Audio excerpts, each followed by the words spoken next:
देखो, जो सबसे बड़ा शुभचिंतक होता है वही सबसे बड़ा सलाहकार होता है।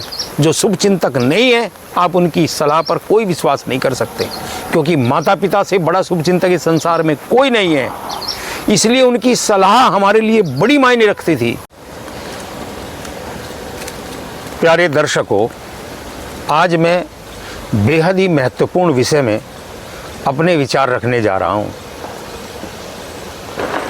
मेरा विषय है कि हमें अपने माता पिता के साथ कैसा व्यवहार करना चाहिए।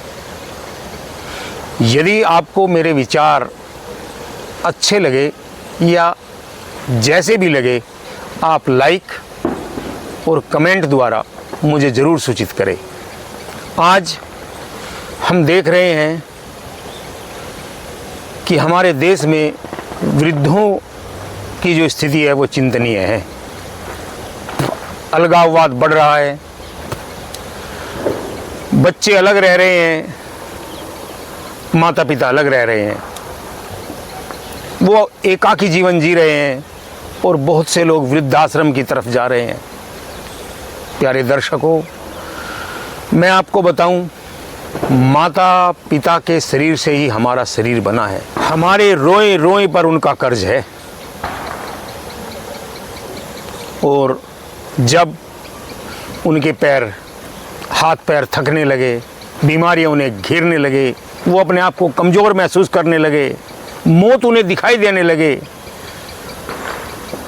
ऐसी अवस्था में उनका हाथ और साथ छोड़ना पाप है।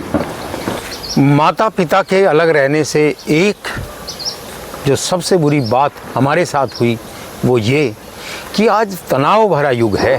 काम का तनाव है, स्मार्ट बनने का तनाव है, समाज से कदम चलने का तनाव है, और बहुत सारे तनाव हमें घेर लेते हैं। जब हम संयुक्त परिवार में रहते थे और तनाव होता था तो परिवार के बड़े जो अनुभवशील होते थे वो कंधों पर हाथ रखते थे और वो कहते थे, बेटा घबराने की ज़रूरत नहीं, तो सारा तनाव गायब हो जाता था। लेकिन क्योंकि अब हम अकेले रह रहे हैं, बिना अपने वृद्धों के, बिना अपने माता पिता के, तो जो तनाव हमें मिलता है वो धीरे धीरे अकेला रहने के कारण बढ़ता ही जाता है, और वो तनाव हमारा कम नहीं होता। इसीलिए आपको आज बहुत सारे लोग तनावग्रस्त दिखते हैं। इसलिए भी हमें अपने माता पिता को अपने साथ रखना चाहिए। दूसरा, हमें सलाह की ज़रूरत पड़ती है। कई बार देखो, जो सबसे बड़ा शुभचिंतक होता है वही सबसे बड़ा सलाहकार होता है। जो शुभचिंतक नहीं है, आप उनकी सलाह पर कोई विश्वास नहीं कर सकते, क्योंकि माता पिता से बड़ा शुभचिंतक इस संसार में कोई नहीं है।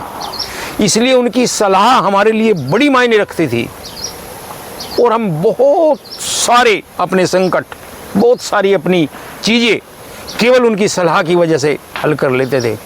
पर क्योंकि अब हमारे पास वृद्ध नहीं रहे, तो हमारे पास सच्चे सलाहकार भी नहीं रहे, इसलिए भी हमें अपने माता पिता अपने से दूर नहीं रखने चाहिए।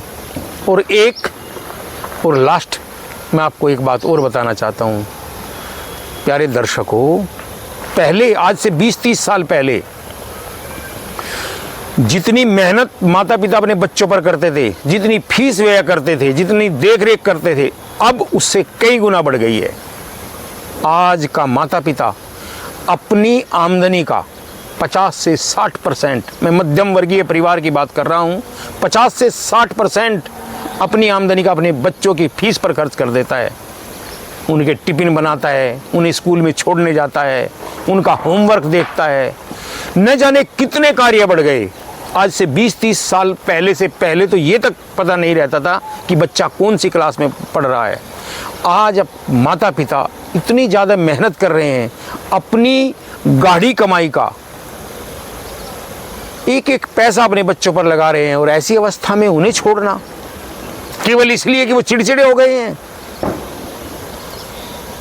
केवल इसलिए कि वो हमें टोका टोकी करते हैं, केवल इसलिए कि वो हमें कुछ सलाह देते हैं, नहीं, ये गलत है। एक और हमारे बच्चों को आज आया पाल रही है, वो केवल पैसों की खातिर पाल रही है, स्नेह नहीं दे पा रही है, स्नेह रहित हाथों में पल रहा है हमारा बच्चा। तो निश्चित रूप से फिर उसके अंदर भी प्रेम, उदात्त गुण नहीं रहेंगे।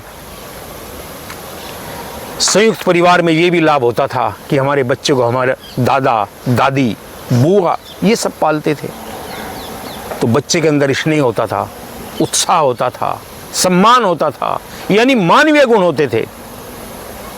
आज हम उससे भी अछूते रह गए, उसके बिना हमारे बच्चे पल रहे हैं। इसलिए मेरा निवेदन है कि आप अपने माता पिता को अपने से दूर न रखें। प्लीज़